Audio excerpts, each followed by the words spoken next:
Hello दोस्तों, welcome back to my YouTube channel. दोस्तों, आज के मैं इस वीडियो में नंबर एनालॉजी के सवालों को बताने वाला हूं, जो कि एसएससी जीटी की एग्जाम में पूछे गए सारे के सारे सवाल है इसमें। तो इस सवाल को बहुत ही अच्छे से देखना और हो सके तो अपने दोस्तों के साथ भी शेयर करना। चलो इस वीडियो को स्टार्ट करते हैं। तो सबसे पहला सवाल है, पहला सवाल क्या बोल रहा है कि 3 का रिलेशन है 30 के साथ।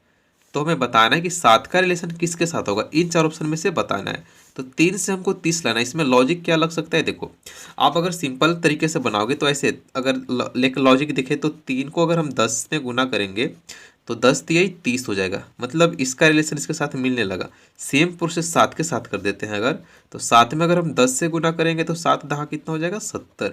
लेकिन 70 ऑप्शन में ही आपको नहीं मिलेगा, ये लॉजिक आपका काम ही नहीं करेगा अगर सिंपल तरीका लगाओगे तो दूसरा लॉजिक क्या हो सकता है, देखो अगर हम 3 का क्यूब करते हैं, इसका 3 का अगर क्यूब करते हैं तो 3 का क्यूब कितना होता है 27, और 27 में अगर इसी 3 को अगर हम जोड़ देंगे तो 27 और 3 कितना हो जाएगा 30, यानी इसका रिलेशन इसके साथ मिलने लगा। सेम प्रोसेस 7 के साथ करें, बात करें तो 7 का क्यूब होता है 343, और 343 में अगर हम 7 को जोड़ देंगे तो 343 और 7 कितना हो जाएगा आपका 350, यानी ऑप्शन नंबर कौन सा मिल रहा है, ऑप्शन नंबर डी। इस तरह से सवाल को बहुत ही आसानी से बना सकते हो। अब दूसरा सवाल क्या बोल रहा है कि 24 का रिलेशन है 48 के साथ। तो हमें बताना है कि 25 का रिलेशन किसके साथ होगा, इन 4 ऑप्शन में से बताना है। तो सिंपल लॉजिक अगर हम लोग लगाते हैं तो अगर हम 24 को अगर हम 2 से गुना करेंगे तो 24 दूना 48 तो मिल जाएगा।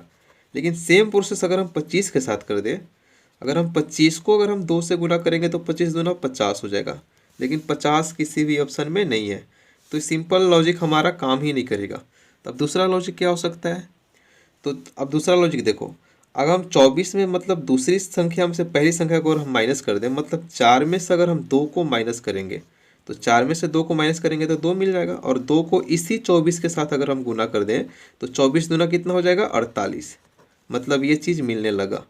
सेम प्रोसेस 25 के साथ करें, 25 में मतलब दूसरी संख्या में से पहली संख्या को माइनस कर दें, मतलब 5 में से 2 को माइनस करो, तो 5 में से अगर हम 2 को माइनस करेंगे तो कितना मिल जाएगा 3, और 3 को इसी 25 के साथ अगर हम गुना कर दें तो 25 दिया कितना हो जाएगा 75, यानी ऑप्शन नंबर कौन सा मिल रहा है, ऑप्शन नंबर बी। इस तरह से सवाल को बना सकते हो। अब हम अगला तीसरा सवाल की तरफ चलते हैं। तीसरा सवाल में बोल रहा है कि 2 का रिलेशन है 7 के साथ। तो हमें बताना है कि 11 का रिलेशन किसके साथ होगा, इन 4 ऑप्शन में से बताना है। तो 2 से हम 7 कैसे ला सकते हैं, देखो अगर हम 2 में अगर हम 5 को जोड़ देंगे तो 2 और 5 कितना हो जाएगा 7, इसका रिलेशन इसके साथ मिलने लगा। सेम प्रोसेस 11 के साथ करें, 11 में अगर हम 5 को जोड़ दें तो 11 और 5 कितना हो जाएगा 16, लेकिन 16 किसी भी ऑप्शन में नहीं है, तो तरीका हमारा गलत हो जाएगा। अब दूसरा तरीका हम क्या लगा सकते हैं, आप यहाँ पे देख सकते हो कि 2, 7, 11 सभी के सभी अभाज्य संख्या है। 2 के बाद जो अभाज्य संख्या आता है वो कितना आता है 3, उसके बाद क्या आता है 5, और उसके बाद क्या आता है 7, मतलब 2 के बाद जो अभाज्य संख्या है, मतलब 2 अभाज्य संख्या को छोड़ दिया है, उसके बाद तीसरा का अभाज्य संख्या को लिया है 7 को। सेम आगे अब तरीका देखते हैं, 11 के बाद जो अभाज्य संख्या आता है वो आता है 13, उसके बाद आता है 17, उसके बाद आता है 19, मतलब हमको 2 अभाज्य संख्या को छोड़ देना है, उसके बाद अगला तीसरा का अभाज्य संख्या को ले लेना है, मतलब 19 को ले लेना है। यही हमारा क्या हो जाएगा आंसर, यानी ऑप्शन नंबर कौन सा मिल रहा है, ऑप्शन नंबर सी। इस तरह से सवाल को बहुत ही आसानी से बना सकते हो। अब चलते हैं चौथे सवाल की तरफ। चौथा सवाल बहुत ही इंपॉर्टेंट सवाल है, बहुत बार परीक्षा में पूछा है, तो सवाल को बहुत ही अच्छे से देखना। ये बोल रहा है कि 25 का रिलेशन है 19 के साथ। तो हमें बताना है कि 36 का रिलेशन किसके साथ होगा, इन 4 ऑप्शन में से बताना है।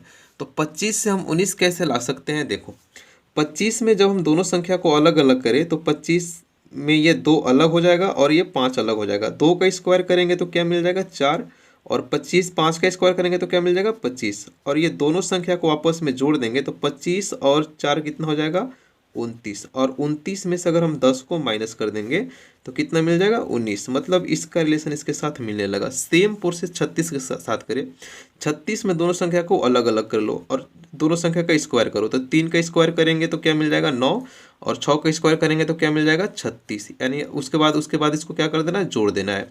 तो 9 और 36 कितना हो जाएगा 45, और 45 में से कितना माइनस किए थे 10, तो 10 को माइनस कर दो तो कितना मिल जाएगा आपको 35, यानी ऑप्शन नंबर कौन सा मिल रहा है, ऑप्शन नंबर डी। इस तरह से सवाल को बहुत ही आसानी से बना सकते हो।